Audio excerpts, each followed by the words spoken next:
시카고의 무디 성경학교에서 오랜 동안 교수로 있었고 달라스 신학교에서 한 20년 동안 신학 교수로 섬기던 분이 이제 개척교회를 해서 교회를 세웠습니다. 책 한 권을 썼는데요. 이분의 책을 많이 읽는 좋아하는 사람들이 있습니다. 진 게츠라고 하는 사람이 썼는데요. 책 제목이 뭐냐면 한글 번역은 당신의 교회는 건강하십니까? 하는 겁니다. 당신의 교회는 건강하십니까? 참 제목이 참 재미있죠. 우리 동순교회는 건강할까요?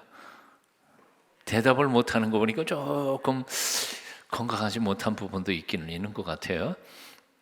자, 그런데 당신의 교회는 건강하십니까? 라는 이 제목을 이렇게 번역한 건 한국에서 번역한 거고요.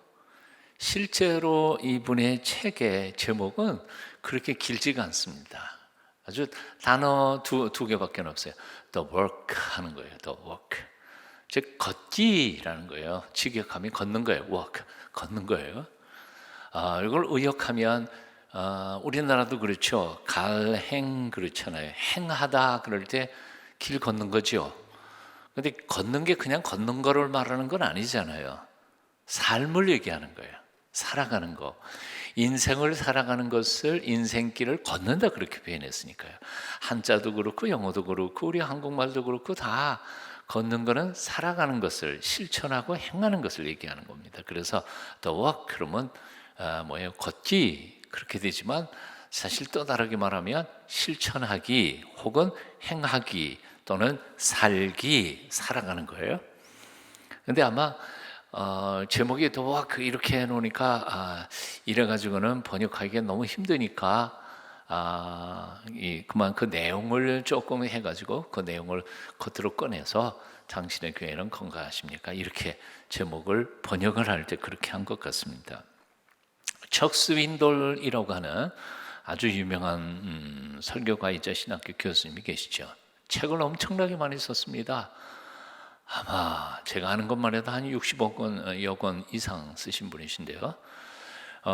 이분이 이제 이 책에 서문을 추천문을 썼습니다. 거기에 보니까 이분도 그거를 폼을 잡아가지고 비슷하게 아주 짧게 썼습니다. 짧게 뭐라고 썼냐면 work라는 말을 넣어가지고 work the talk. 그게 추천서 제목이에요. 참 말장난을 많이 한 거예요. 그러니까 work 그 본래의 제목은 the work이고요, 걷기고 추천서에는 walk the talk, talk 즉 내가 말하는 것을 실천해라 하는 거예요. 그러니까 찰스 윈도로는 이 게츠의 책 내용을 그렇게 얘기한 겁니다. 이 책 내용은 말만 하지 말고 말한 거 좀 실천 좀 해 이런 뜻이라고 생각합니다. 이제 요약해서 말한다면 우리 한글로 번역한 제목대로 이제 질문을 해본다면 당신의 교회는 건강하십니까? 게츠라고 하는 사람이 생각하기에 건강한 교회는 어떤 교회냐? 말만 하는 교회가 아니고 말한 거를 실천하는 교회가 건강한 교회다 하는 게 바로 그분의 주장의 얘기입니다. 이걸 이제 거꾸로 이렇게 뒤집어서 얘기할 수도 있습니다. 당신의 신앙은 건강하십니까? 예? 당신은 건강한 신앙인이라고 생각하십니까? 이렇게 질문할 수 있습니다. 그럼 여러분 대답 어떻게 하시겠어요? 대답 좀 해보세요. 말만 하는 신앙인은 건강하지 않은 거예요. 그러니까 그러나 말한 것을 혹은 배운 것을 큐티한 것을 설교 말씀 들은 것을 실천하려고 몸부림치고 애쓰는 사람은 건강한 사람이다 하는 거죠. 지난 몇 주 동안 우리는 거의 10주 이상 걸쳐서 십계명을 배워왔습니다.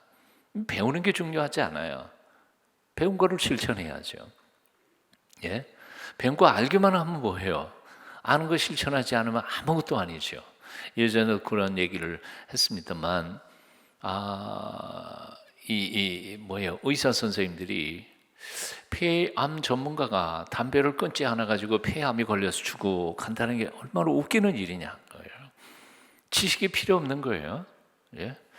알았으면 실천해야죠. 실천하지 않으면 아무것도 아니라는 거예요.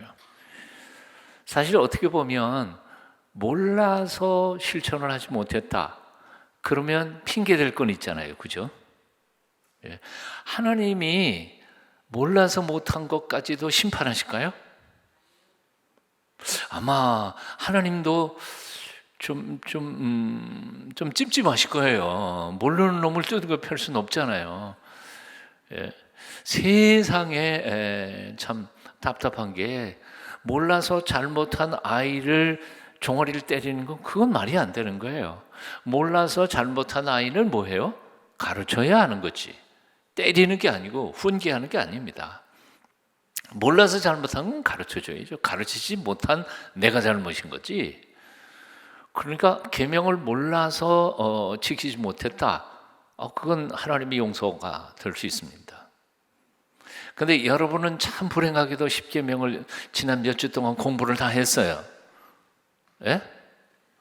그러니까 핑계가 안 되지요. 예. 이제는 핑계 될 수가 없어요. 물론 지난 10주 동안 십계명을 공부 안 하고 집에서 했든 어쨌든 여러분들은 다 십계명 아는 분들이니까, 그래서 핑계를 할 수는 없을 거라고 생각합니다. 오늘의 십계명 강의를 다 끝내고 난 다음에 오늘 마지막 십계명을 정리하면서 저는 이 제목을 이렇게 말하는 겁니다. 그래서 십계명을 어떻게 하기요? 실천하기. 실천하는 게 다른 말로 말하면 사는 거예요.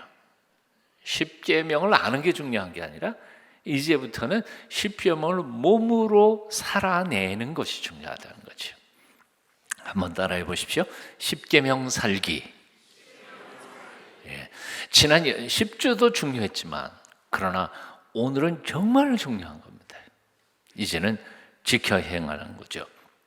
야고보서 4장 17절의 말씀을 보면, 이러므로 사람이 선을 행할 줄 알고도 행치 아니하면 뭐라? 죄니라. 알면서도 행하지 않는다면 핑계 될 것이 없습니다. 될 수가 없습니다. 자, 그렇다면 우리가 어떻게 십계명을 실천하고 십계명을 살아갈 수 있을까요? 첫 번째 기억해야 할 것은 가볍게 여기지 말라는 거예요. 십계명의 말씀을 한마디 한마디 진지하게 마음에 받아들이고 명심하라는 거죠.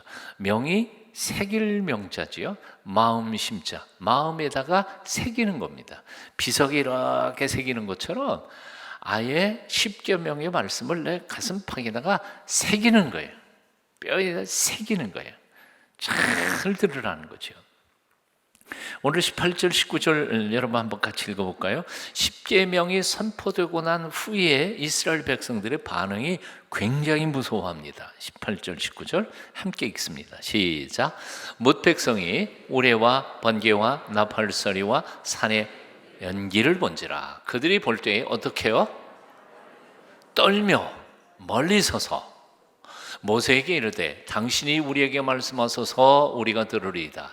하나님이 우리에게 말씀하시지 말게 하소서 우리가 죽을까 하나이다. 얼마나 무서웠으면 이제는 하나님이 직접 우리에게 말씀하지 않도록 하시면 좋겠습니다. 그냥 당신이 대신 듣고 와서 전해 주십시오. 요즘에는 우리가 뭣도 모르고 말씀하세요 그리고 하나님 앞에 듣기를 원합니다. 그렇게 기도하는데 진짜 하나님 말씀 하면 어떻게 감당이나 할 수 있을 것 같아요? 예? 감당할 수 있을 것 같아요? 하나님이 진짜 우리에게 딱 말씀하신다 그러면 아마 기겁을 하고 다 그냥 그야말로 돌이 되든지 녹아내리든지 그러지 않겠나 하는 거예요. 저 영국의 성공의 신부에 대한 전해지는 얘기가 있잖아요. 실화인지 아닌지는 모르겠어요. 하여튼 전해진 내용인데 한평생 매일 저녁마다 성전에 나가서 기도하는데 거룩하신 하나님 그러고 장장 기도하다가 들어오고 그랬다 그래요. 근데 하루는 가서 거룩하신 하나님 그런데 왜냐? 들려오더라는 거예요. 그러니까 아무도 없는데 누가 대답할 리가 없으니까 뒤돌아보고 아무도 없어요. 그 사람 장난하지 마세요. 그러고는 다시 또 기도를 시작하는 거죠. 거룩하신 하나님. 그런데 또 왜냐니까 장난하지 마시라니까요. 왜 기도하는데 왜 장난을 하냐고. 그래서 세 번째는 다시 와서 또 마음 가다듬고 거룩하신 하나님, 그러니까 말해, 불렀으면. 조금 이상한 생각이 나가지고, 예? 진짜 하나님이세요? 그래, 나다. 그 순간 그 신부님은 어떻게? 놀래서 죽어버렸다 그랬잖아요. 기겁을 하고. 그러니까 한평생 기도하면서도 하나님이 자기의 기도를 들으신다는 생각을 해본 적이 없는 거예요. 그냥 습관적으로 한 것뿐이지. 정말 어느 날 정말 하나님께서 내 양심으로 듣게 하시는 것도 아니고 영으로 듣게 하시는 것도 아니라 진짜 하나님께서 우리에게 말씀하신다면 살아남을 수 있겠어요? 살아남을 수가 없어요. 모세도 그래서 하나님이 지나가신 자중만 봤잖아요. 엘리야도 바람 일어나고 지진 일어나는 것만 봤지 하나님 정통으로 못 봤잖아요. 이사야도 하나님의 성전에서 구름만 봤지 하나님을 정통으로 못 봤어요. 하나님을 보면 우리는 죽어요. 그러니까 아마 이 시내산 밑에서 이스라엘 백성들이 벌벌 떤 거 충분히 우리는 짐작할 수 있을 것 같아요. 뭐라 그래요? 아이고, 모세님, 이제는 당신이 그냥 혼자 듣고 오셔서 전해만 주세요. 우리가 이렇게 듣지 않게 해주세요. 즉 십계명, 하나님의 말씀은 장난이 아니라는 거예요. 쉽고 건성으로 막 들어서 농담처럼 받아들일 게 아니라는 거죠. 요즘 세상에 십계명 지키는 놈이 어디 있어? 요즘 사람들이 막 함부로 그렇게 떠들어대고 있지만, 글쎄요, 세상 사람들은 그렇게 많을지 몰라도 적어도 하나님을 믿고 믿음으로 고백하면서 사랑하는 그리스도인들만큼은 이 말씀 정말 무서운 줄 알아야 된다, 그거지요. 아멘이십니까? 창세기 19장 14절에 보니까 그런 얘기 나오잖아요. 소돔과 고모라 성이 망할 때 롯이 두 정혼한 사위 두 사람한테 얘기하지 않아요. 제가 그냥 읽어드릴게요. 롯이 나가서 그 딸들과 정혼한 사위들에게 고하여 이르되, 여호와께서 이 성을 멸하실 터이니 너희는 일어나 이곳에서 떠나라 하되, 그 사위들이 뭘로 알아요? 농담으로 여겼더라. 성경은 그렇게 기록하고 있어요. 농담처럼 들어가지고는 살아남을 수가 없다는 거예요. 진지하게 들으라는 거예요. 하나님의 계명을 하나하나 10개 중에 어느 거는 가볍고 어떤 거는 무겁고 그런 게 없단 말이에요. 10계명은 다 우리에게는 엄중한 하나님의 명령이라는 거죠. 탐심 10번째, 이것도 10계명에 들어갔나? 아니요, 그것도 10계명 중에 하나인 거죠. 어느 하나라도 어기게 되면 다 어기는 것이다. 야고보 선생은 그렇게 표현하죠. 야고보서 2장 10절에 보니까 누구든지 율법을 지키다가 그중 하나에 거치면 모두 범한 자가 되나니, 굉장히 조심해야 된다는 거죠. 우리는 가끔씩 사형언도 받을 만한 그런 죄들만 죄라고 생각하는 경향이 있는 것 같습니다. 하지만 그리고 다른 사람이 잘 모를 것 같은 숨겨진, 나만 아는 그저 좋지 못한 버릇, 습관, 이런 것들은 죄라고 생각하는 것 같지 않아요. 또는 내 머릿속으로 살짝 지나간 그런 나쁜 생각들, 이것도 죄라고 생각하지 않는단 말이에요.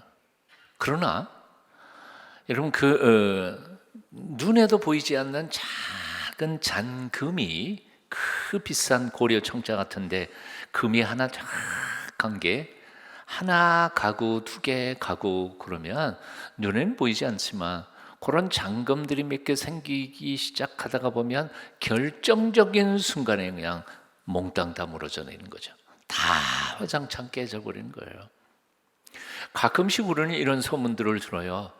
아주 훌륭한 분, 존경받는 분이었는데 뉴스 보도에 와, 어떻게 그분이 그럴 수가 있나, 그런 소식들을 듣거든요.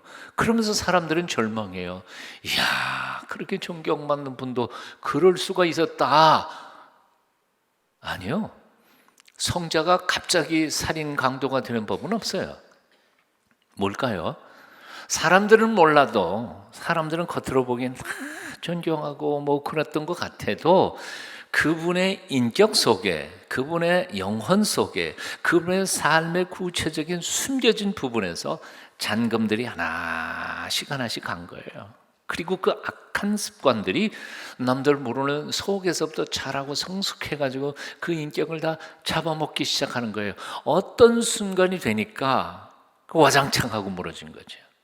그러니까 이미 처음부터 그게 배어있던 거예요. 그러니까 조심할 필요가 있습니다. 예? 조심할 필요가 있어요. 작은 허물과 죄도 우리는 두려워해야 돼요. 우리 자신 마음속에 있는 교만함, 자기 중심주의, 이기주의, 탐심 이런 것들에 대하여 작은 거짓말 이거에 대해서 우리는 정말 조심해야 할 것이라고 생각합니다. 그래서 우리의 신앙의 태도 중에 가장 중요한 게 뭐예요? 경외라고 하는 단어이죠. 공경경자에다가 두려워할 외입니다. 공경하고 하나님을 공경하고 그리고 두려워하면서 그의 말씀을 지켜 행하는 것, 이것이 굉장히 중요한 겁니다. 자, 십계명을 저 나름대로 한번 정리를 해보면 이렇죠. 십계명 돌판이 두 개였잖아요. 하나는 하나님에 대하여, 하나님은 이웃에 대하여. 예수님께서 요약하셨던 것처럼 하나님 사랑, 이웃 사랑, 이게 십계명 전체의 요약이죠. 이제 하나님 사랑 그럼 네 가지잖아요. 네 가지인데 첫 번째 계명부터 요약해서 설명하면 이런 거죠. 첫 번째는 뭐예요? 하나님을 우선으로 공경하라. 두 번째가 하나님을 똑바로 공경하라. 우상 만들어 놓고 그림 그려 놓고 그렇게 해서 하나님 공경하는 건 잘못 공경하는 거예요. 우상 조심하라는 거예요. 세 번째, 하나님과 관계된 것들을 공경하라. 하나님과 관계된 것. 첫 번째는 그 이름이죠. 이름만이 아니잖아요. 하나님의 이름이 붙은 모든 것들, 하나님의 성전 소중히 여겨야 돼요. 예? 하나님의 말씀 소중히 여겨야 돼요. 하나님의 사람들 소중히 여겨야 돼요. 하나님과 관계된 모든 것을 존중히 여겨라. 이게 세 번째 얘기고요. 네 번째는 하나님을 공경할 수 있는 시간을 잘라내야 된다. 그게 안식일을 거룩히 지키라는 거 아니에요. 시간 없이 우리 인간은 없어요. 하나님을 공경할 수 있는 시간, 하나님 만날 수 있는 시간, 하나님의 말씀을 읽을 수 있는 시간을 떼놓지 않고는 하나님을 섬길 수 없다 그 말이에요. 안식일은 꼭 안식일만 얘기하는 게 아니에요. 우리의 전체 시간 속에서 하나님을 만날 수 있는 시간, 하나님의 음성에 귀를 기울이는 시간을 잘라내라는 거예요. 이게 바로 안식일 규정에 대한 근본적인 명령이죠. 자, 그러면 5계명부터 10계명까지 얘기하면 이웃 사랑 중에서, 이웃 중에서 최고의 이웃이 누구예요? 가장 귀한 이웃이 누구예요? 부모님이죠. 그러니까 이웃 중에서 최고로 중요한 이웃인 부모님을 공경해. 5계명이고요. 여섯 번째는 이웃의 생명을 존중해. 이웃 중에서 가장 중요한 게 뭐예요? 목숨이 세상에서 제일 중요하잖아요. 그러니까 이웃의 목숨 소중해. 살인하지 말라. 6계명이고요. 이웃의 성, 이 목숨 다음에 우리가 중요한 것이 거룩한 성이죠. 성을 존중히 여겨, 존경해. 그게 간음하지 말라는 것이고요. 그게 7계명이고요. 8계명 뭐예요? 이웃의 재물을 소중히 해. 이웃의 재물을 빼앗으면 안 돼. 그게 뭐예요? 도둑질하지 말라. 그런데 9계명 뭐예요? 이웃의 명예를 존중히 여겨. 거짓말하면서 이웃의 명예를 깎아내리지 말고. 그래서 9번째가 거짓말하지 말라. 10번째는 이 앞에 있는 걸 다 뭉뚱그려가지고 너희 마음속에 있는 탐심을 조심해서 이웃들을 잘 섬겨. 이게 10번째 계명의 뜻입니다. 자, 방송실은 준비했을 거라고 생각해요. 그 켄트 휴즈라고 하는 사람이 10계명을 가지고 기도하는 기도문을 만들었어요. 방송실 비춰주세요. 예, 이 10개의 기도문을 한번 뜻을 생각하면서 한번 같이 기도하는 마음으로 읽어보겠습니다. 시작. 은혜로우신 주님, 나로 하여금 당신 앞에 당신 외에는 다른 아무것도 두지 않고 살도록 능력을 주시옵소서. 두 번째, 내 삶에서 물질적인 것, 정신적인 것을 포함하여 모든 우상을 제거하여 주옵소서. 셋째, 하나님, 나로 하여금 당신의 거룩하신 이름을 오용하지 않게 하소서. 넷째, 안식일의 창세기적 리듬이 나의 영적인 삶을 정리하도록 도우소서. 다섯째, 순종과 경외를 통해 나의 부모님을 공경하도록 능력을 주소서. 여섯 번째, 살의를 가지고 이웃을 미워하며 화내는 것으로부터 나를 구원하소서. 일곱 번째, 음란한 생각에서 나를 건지소서. 여덟 번째, 절대로 어떤 도덕질이든지 도적질하지 않게 도우소서. 아홉 번째, 나로 하여금 말과 생각에 거짓을 버리게 하소서. 열 번째, 능력의 하나님 나를 탐심으로부터 해방시켜 주소서. 이 기도 오늘의 직장인 예배 때의 순서 제목에 나와 있어요. 그러니까 뒤에 나가시다가 직장인 예배 때 순서 제가 남은 게 있을 거예요. 원본 보고 싶으시면 거기서 몇 장 집어 가시면 돼요. 늦게 나가시는 분은 못 받으실 거예요. 자, 첫 번째 어떻게 하면 십계명을 살까요? 첫째, 명심하라는 거예요. 쫙 하나하나 조심해서 듣고 농담으로 받지 말라. 아는 게 우선 내 마음속에 bek히는 게 중요한 거죠. 두 번째는 훈련하라. 그렇게 사는 것을 훈련하라, 노력하라 하는 겁니다. 한번 따라해 보실래요? 십계명 살기를 노력하라. 골프채를 쫙 잡자마자 단번에 싱글을 치는 사람이 있을까요? 골프 쳐보신 분들, 저는 안 쳐봤으니까 잘 모르겠는데 한 분도 없나 봐요. 우리 심장로님 잘 치신다. 자, 골프 치는 사람이 골프채를 잡자마자 싱글, 그건 불가능해요. 그럴 수가 없어요. 수영을 처음 시작한 사람이 수영장에 풀장에 딱 들어가자마자 버터플라이를 한다. 그 정신 나간 거죠. 그건 미친 물개가 아니고는 그게 안 되는 거예요. 볼링장에 가가지고 볼링 공을 처음 잡았어요. 퍼펙트 게임을 한다. 말도 안 되는 거예요. 말도 안 돼요. 할 수가 없어. 흔히 사람들은 이렇게 말합니다. 우리들은 어쩔 수 없는 죄인들이야. 종교개혁자들은 그런 얘기를 했습니다. 우리는 죄를 안 지을래요? 안 지을 수 없고 의를 행할래야 행할 수 없는 죄인들이 되어버리고 말았다. 즉 영적 파산 상태에 있다는 거예요. 그리고 우리가 노력해야 한다고 해서 우리가 십계명을 지키거나 거룩하게 살 수는 없다는 거예요. 맞아요? 틀려요? 맞아요. 틀린 거 아니에요. 우리가 노력한다고 구원을 얻을 수 있는 거 아니에요. 이건 다 뭘로요? 하나님의 은혜로 받는 거죠. 은혜로 받아요. 그러니까 십계명을 사는 것도 은혜로 하는 거지 내가 노력한다고 되는 거겠어요? 아멘 하면 큰일인데.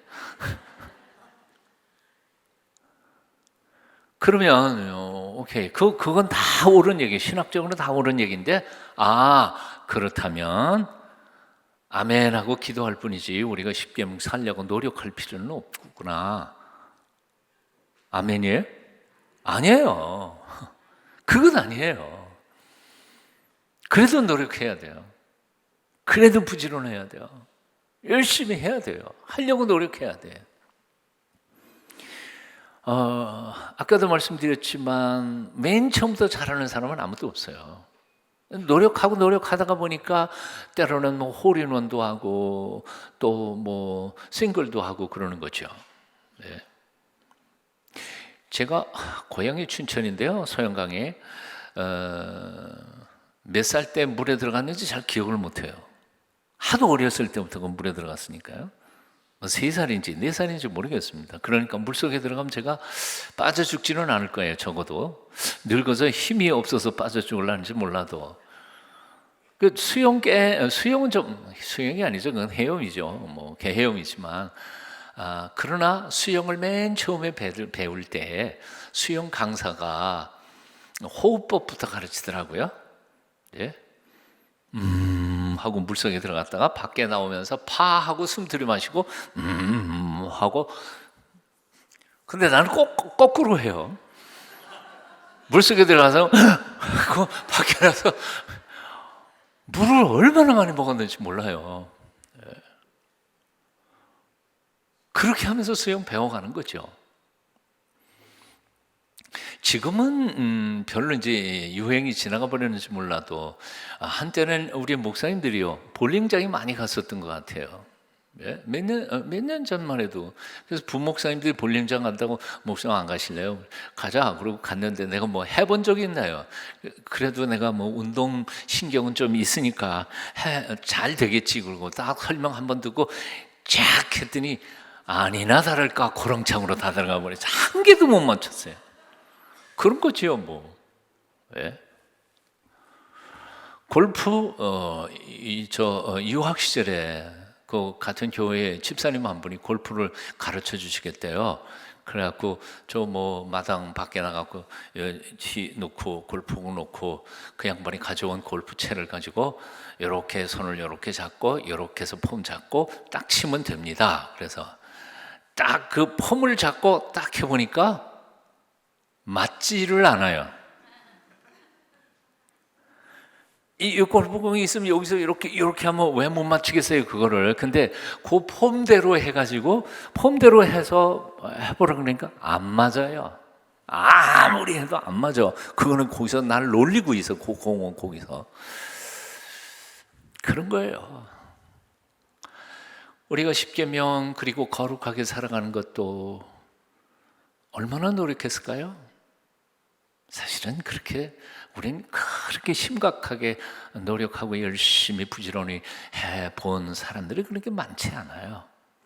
그냥 좀 해보다가 말아버리는 거죠. 이거 몇 번 쳐보다 안 되겠다. 나는 이게 내 스타일이 아니다. 그리고 포기해버립니다. 아니요. 해야 돼요. 성경 말씀 중에 굉장히 중요한 것이 있죠. 디모데전서 4장 7절 8절에 망령되고 허탄한 신호를 버리고 오직 경건에 이르기를 어떻게 해요? 훈련하라. 거룩해지기를 훈련하라고 성경은 명령해요. 육체의 연습은, 몸의 훈련은 약간의 유익이 있어요. 장수하기도 하고 건강할 수도 있어요. 하지만 영적 훈련은 영생을, 금생과 내생의 약속이 있는 하나님의 축복의 길이 있다는 거죠. 그거 훈련해야 돼요, 말아야 돼요? 해야 됩니다. 당연히. 고린도전서 15장 10절에 보면 사도 바울은 자신의 지난 날이 모두 다 100% 하나님의 은혜라고 고백하고 있어요. 그런데 그 말씀을 주의 깊게 읽어야 돼요. 그러나 나의 나 된 것은 하나님의 은혜로 된 것이니 내게 주신 그의 은혜가 헛되지 아니하여. 하나님이 내게 은혜를 주셔서 지금까지 살아왔어요. 그러면 끝 아니에요?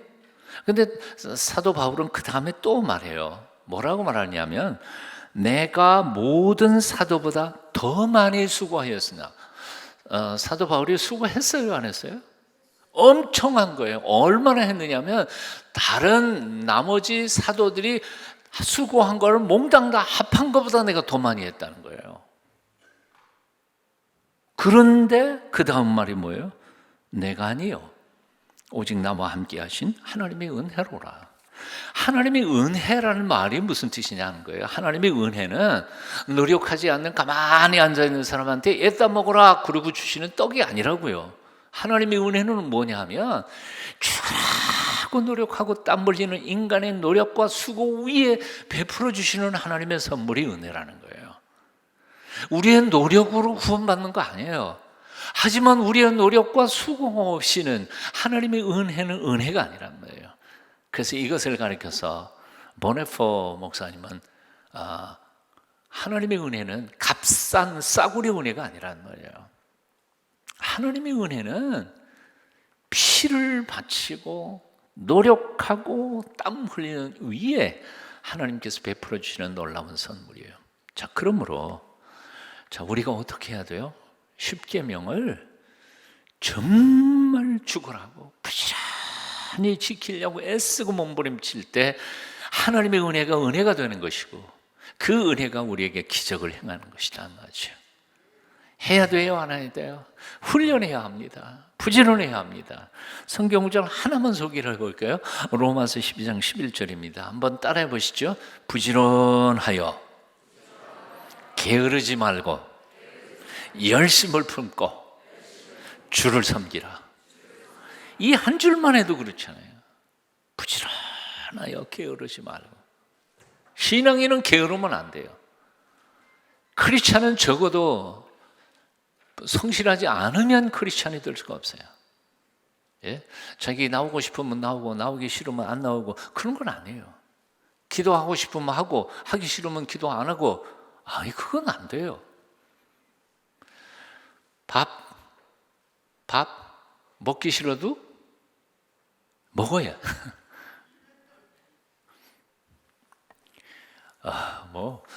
저희 어렸을 때야 먹을 게 없어서 그렇지만 어떤 때는 그래도 먹기 싫을 때가 있잖아요.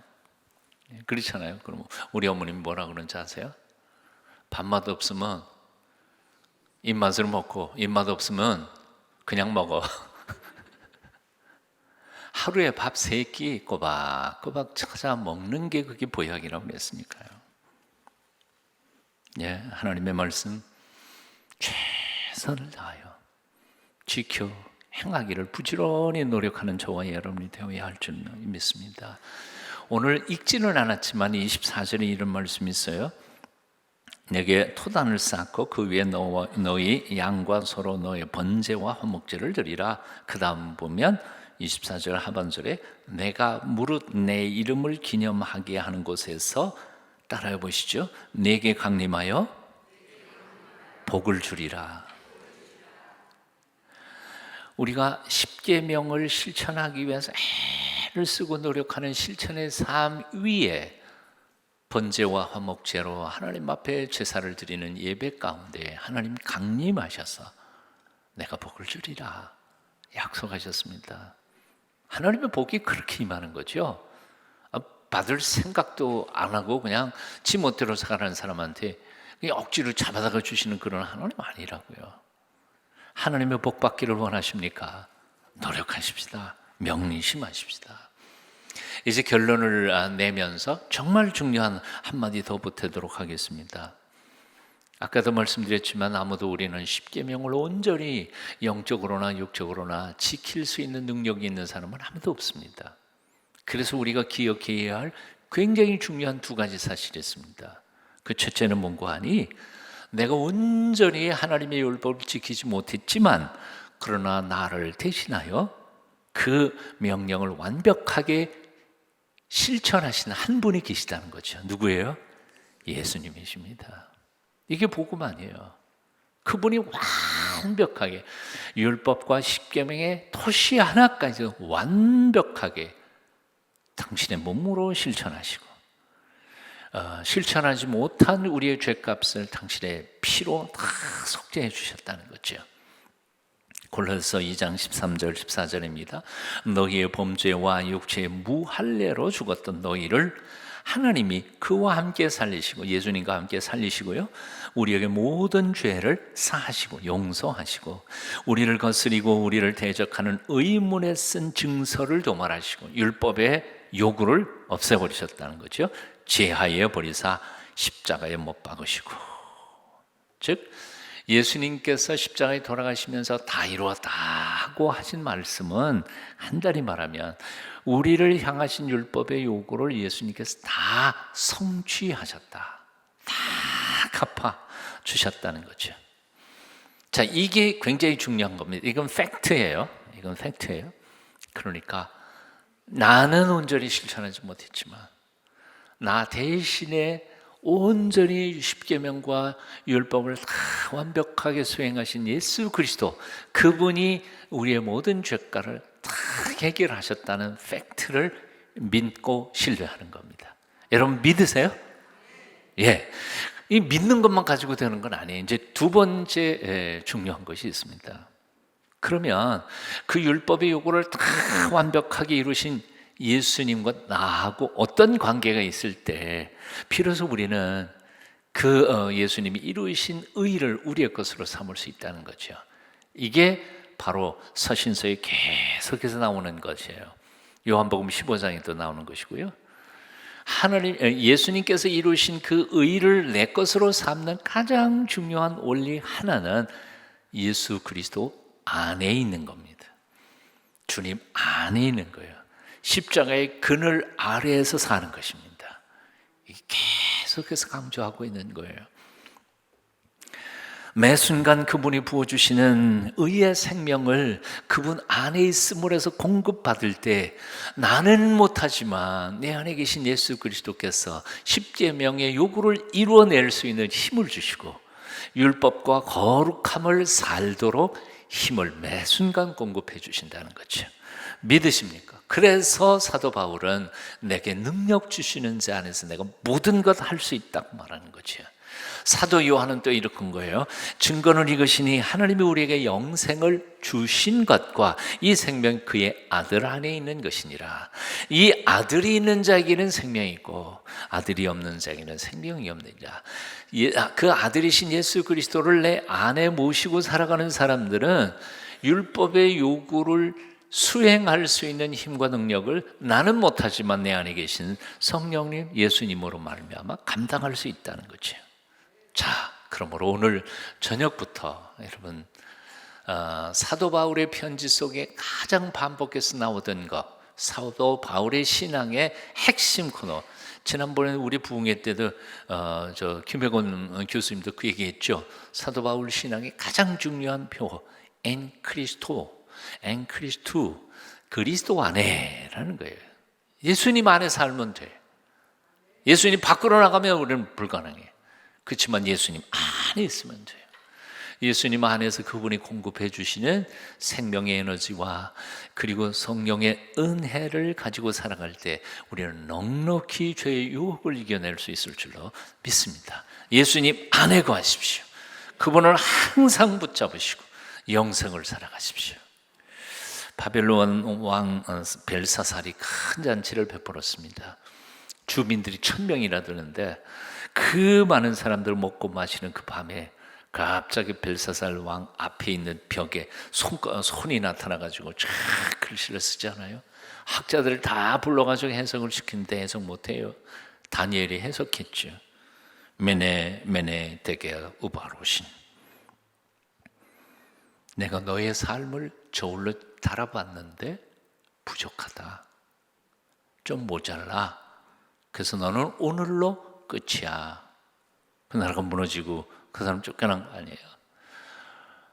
오늘 만일 우리의 삶을 하나님께서 보시고 메네 데게아 우바로신, 너의 삶이 너 자신은 괜찮은 거라고 생각할지 모르지만 내가 보기에는 좀 모자라다. 그렇게 저울로 평가를 하신다면 오늘 우리는 제삿날이에요. 그러지 않기를 바라야지. 오늘 저녁에 하나님 조금 모자라도 봐주세요. 기도하시고 하나님의 은혜를 다시 구하고 다시 이제부터 내일부터 다시 시작하기로 결심할 때 하나님께서 긍휼로 우리의 앞길을 인도해 주실 줄로 믿습니다. 마음을 열으십시오. 예수 그리스도의 은혜 안에서 사십시오. 주의 백성답게 거룩하게 십계명을 듣기만 하는 사람들이 아니라 살아가는 사람들로 하나님의 놀라우신 종 안에서 승리하시기를 축원합니다. 기도하겠습니다. 주님을 찬양합니다. 오늘도 말씀을 듣기만 하여 자신을 속이는 사람이 아니라 실천함으로 하나님 아버지를 닮아가는 거룩한 하나님 자녀 되게 하여 주시옵소서. 예수님 이름으로 기도합니다. 아멘.